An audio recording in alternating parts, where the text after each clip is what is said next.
મારું નામ રાકેશ યાદવ છે. હું નાણા ગ્રુપનો વાઇસ પ્રેસિડેન્ટ છું. જે ઓવરઓલ જે ગુજરાતનું રિઝલ્ટ આવ્યું છે એમાં ગુજરાતે તો બહુ મોટું સારું પરફોર્મન્સ કર્યું છે, કારણ કે ગુજરાત ગર્લ્સ ટોપર અને બોયઝ ટોપર બંને આપ્યું છે. પણ હું ઓવરઓલ આખા પેન ઇન્ડિયાની પણ વાત કરું તો ટોપ 100ની અંદર 36 સ્ટુડન્ટ્સ થયા છે.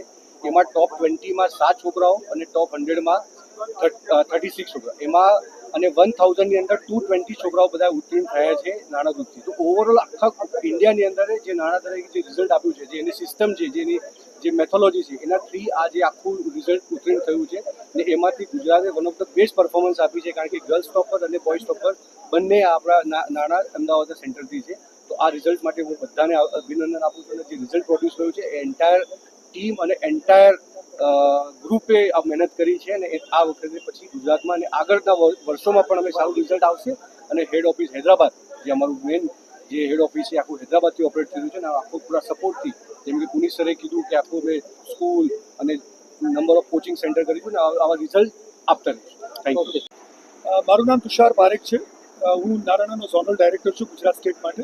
મારી સાથે આજે નારાયણાના ડાયરેક્ટર અને પ્રેસિડેન્ટ પુનિત સર, અમારા વાઇસ પ્રેસિડેન્ટ જે છે એ રાકેશ યાદવ સર, અને અમારા એકેડેમિક હેડ ગુજરાત ખાતે સંજય કુમાર શ્રીવાસ્તવ સર ઉપસ્થિત છે આ મંચ પર.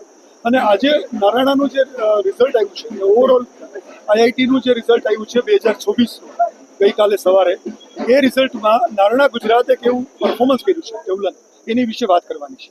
તો નારાયણા ગુજરાત આઈઆઈટી 2026ની અંદર જેઈ એડવાન્સની એક્ઝામમાં સૌથી બહેતરીન પરફોર્મન્સ ખાલી બીજા જ વર્ષની અંદર આજે નારાયણા અમદાવાદ આપ્યું છે. અને એમાં ગુજરાત સ્ટેટ રેન્ક 1 આદિત્ય ઠાકુર, અને ગુજરાતમાં even girls topper as well as the zonal Mumbai IIT ઝોનની girls topper right Sanvi Patidar સાથે નારાયણાનું રિઝલ્ટ ગુજરાત ખાતે સર્વોપરી આ વર્ષ માટે આપણી સામે આવ્યું છે. અને આ જે રિઝલ્ટ આપણી સામે આવ્યું છે, ખાલી એવું નથી કે પહેલાં 100 કે 200માં બાળકો આવ્યા હોય. પહેલાં 500ની અંદર પણ અહીંથી 4 બાળકો, ઓવરઓલ ગુજરાતમાં 6 બાળકો, પહેલાં 1000માં પણ અમદાવાદથી 8 બાળકો, અને ઓવરઓલ ગુજરાતમાં 13 બાળકો. પહેલાં આપણા એ સાથે સાથે 1000ની ઉપરાંત 5000માં અને ઇવન 10,000ની અંદર પણ આપણા જે બાળકોએ પરફોર્મન્સ આપ્યું છે, રાઈટ, એ ઓવરઓલ આપણા બાળકો લગભગ 65થી 70% બાળકો ક્વોલિફાય થયા છે આઈઆઈટી રેન્ક માટે. તો દરેક સ્ટેજે દરેક પ્રકારના બાળકો માટે નારાયણાએ મહેનત કરી છે. અને નારાયણા જે એમ સાથે ગુજરાતમાં આવ્યું છે કે દરેક ડિસ્ટ્રિક્ટમાં સ્કૂલ હોવી જોઈએ, દરેક બાળક જેનામાં પોટેન્શિયલ છે એનું પરફોર્મન્સ આવવું જોઈએ, એ એમ આજે મને સિદ્ધ થતું એવું લાગી રહ્યું છે.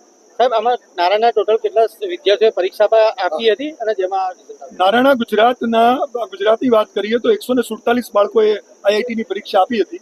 અને 147 બાળકોમાંથી રાઈટ આપણે ત્યાં 94 બાળકો રાઈટ ક્વોલિફાય થયા છે આईआईटी रैंक, અને એ લોકોને આईआईटी में प्रवेश મળવાની સંભાવના છે. मेरा नाम सानवी पाटीदार है. मेरी रैंक 158 आई है और मैं बहुत खुश हूँ. मेरी प्रिपरेशन मैंने 11th चालू की थी नारायणा अहमदाबाद से, जहाँ पे मेरे टीचर्स ने और मेरे पेरेंट्स ने और मेरे क्लासमेट्स ने मेरा बहुत सपोर्ट किया है. मेरा सारा क्रेडिट इनको ही जाता है. और बस कंसिस्टेंसी और डिसिप्लिन और सर की गाइडेंस की वजह से इतना अच्छा रिजल्ट आया है. कितने घंटे आप पढ़ते थे और दूसरे बच्चों को क्या मैसेज देना चाहते हैं? आई वुड से कि क्वालिटी आवर्स ज़्यादा मैटर करते हैं. कितने घंटे पढ़ते हैं उससे ज़्यादा. तो 6 hours I guess, yes. What do you want to say to other children? I will say stay motivated, stay consistent and you will achieve your dreams. मेरा नाम आदित्य ठाकुर है. मैं नारायणा अहमदाबाद से पढ़ा हूँ गुजरात में, और मैंने अपनी प्रिपरेशन 11th से स्टार्ट करी थी. रिज़ल्ट के बाद मैं काफ़ी खुश हूँ अपने रिज़ल्ट से, और मेरे रिज़ल्ट का श्रेय मेरे टीचर्स और मेरे पेरेंट्स को जाता है और मेरे दोस्तों को भी जाता है साथ में.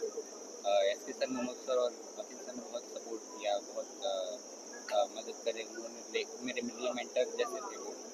और अभी बहुत खुश हूँ रिज़ल्ट को लेके. और तो मतलब क्या डिफिकल्टीज थी और क्या सॉल्व हुआ और how you appeared for it? Difficulties तो मतलब जो भी थी वो मतलब या तो खुद से आइडेंटिफाई कर लेते थे तो खुद सॉल्व कर लेते थे, या तो अगर कोई दिक्कत होती थी तो मैं अपने तो टीचर्स को तुरंत कांटेक्ट कर लेता उस चीज़ को लेके, ताकि तुरंत सॉल्व हो जाए जो भी डिफ़िकल्टी. क्या मैसेज देना चाहते हैं बच्चे? अपने पर भरोसा रखना चाहिए और बिल्कुल घबराना नहीं है, चाहे जैसा भी आपका अभी चल रहा हो. आखिर में अपने पर भरोसा रखेंगे तो रिजल्ट अपने आप आते हैं.